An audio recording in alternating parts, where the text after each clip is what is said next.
সম্মানিত দর্শক, আজকে আপনাদের সাথে শেয়ার করব তালপাট সহ জামার হাতা কাটিং। এই জন্য এখানে দুইটা হাতার কাপড় আমি নিয়ে নিছি।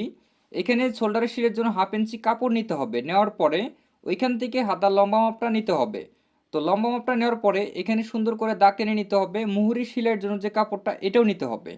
তো এখানে 34 থেকে 36 সাইজের জন্য 3.5 ইঞ্চিতে রাউন্ড শেপ দিতে হবে। এখানে চিহ্ন করে নিব। নেওয়ার পরে এখানে সোজা করে দাগটা টেনে নিব। এইদিকেও দাগটা টেনে নিব। নেওয়ার পরে এই দিকে কোনাকুনিভাবে 34 সাইজের জন্য 7 ইঞ্চি, 36 সাইজের জন্য 7.5 ইঞ্চি। এখানে হাতার মুখটা 4.5 ইঞ্চি, সেলাইয়ের জন্য 1 ইঞ্চি এক্সট্রা। এরকম রাউন্ড শেপ কাট দিয়ে এখানে রাউন্ডটা দিয়ে নিতে হবে।